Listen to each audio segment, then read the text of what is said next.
د کاغذ په سفید صفه باندې ستا په نوم یو خط لیکم، نه دا ګیله نه دا شکوه، بس د زر راها لیکم.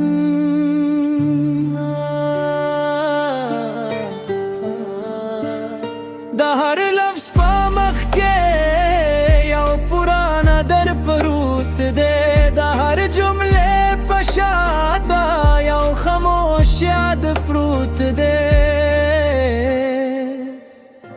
ما چې ستا سره خوابونه لیدل، هغه اوس یو قصه دی د وخت په لویه لر کې.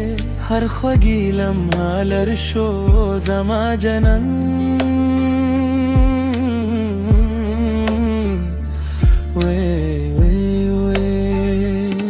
تا بدل شوی زمانه بدل شو، خو دا زرا احساس بدل نشو.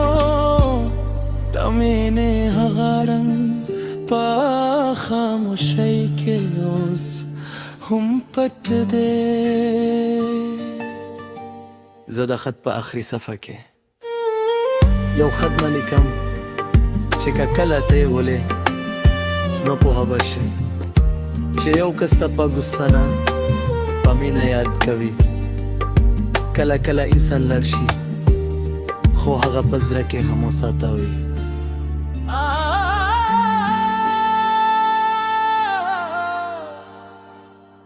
د شو په تنهایی کې د خط هر لفظ ګورم، د سپوږمۍ په روشنۍ کې ستا پرانی تصویر ګورم.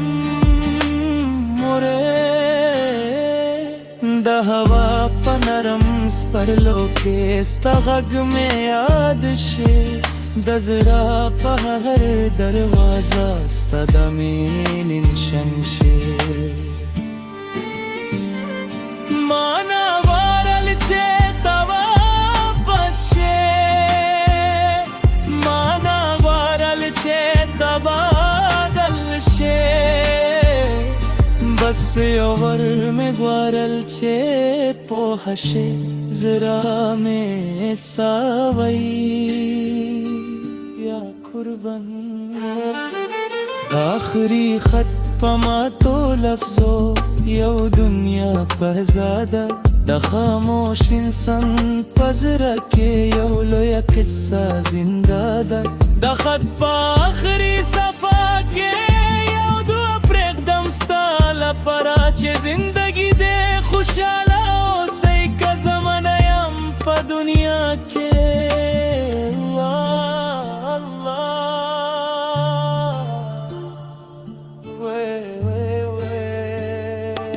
نه به تا ملامت کوم نه به د غم قصه کوم، بس د زړه په خاموشۍ کې ستا د خیر دعا کوم.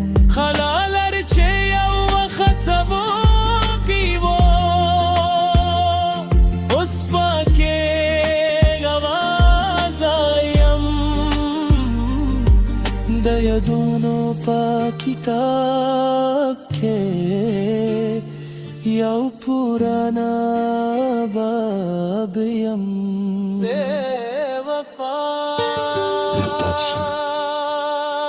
د وخت په بدلو سره هر صدر بدل شو، خو د هغو خواږو لمحو اثر په زړه کې پټ شو. یو خط کله کله صرف کاغذ نه وي، یو خط د هغو خبرو آواز وي چې په شونډو کې بندي پټ شوی وي. زه د خط سره ستا دروازه نه خولم، خو د زړه یو کونه خولم چې کله به هم ستا یاد پاکې اوسئ.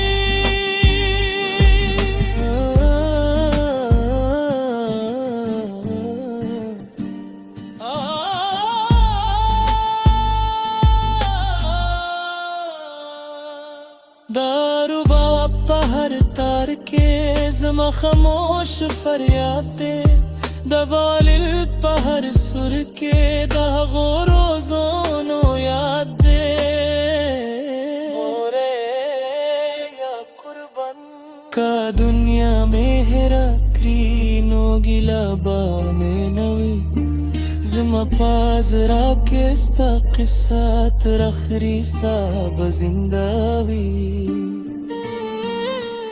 استا خط اخری لفظ دے یو خاموش سلام دے نہ د فصل شکوا لرم نہ د نصیب ملل دے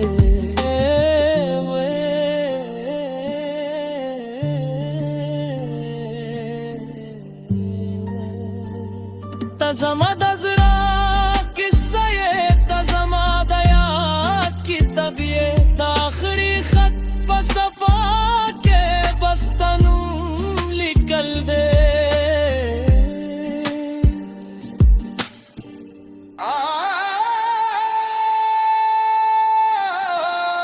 د خط په هر لفظ کې تا یې د زړه په هر ترکم کې تا یې کله رایې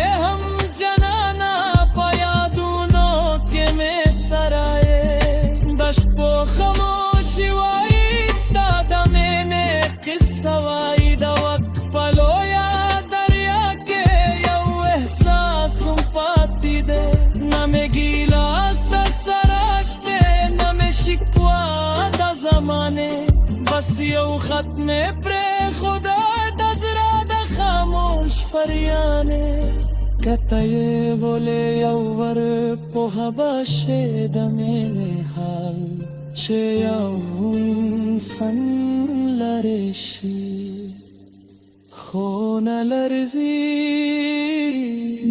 په زرنا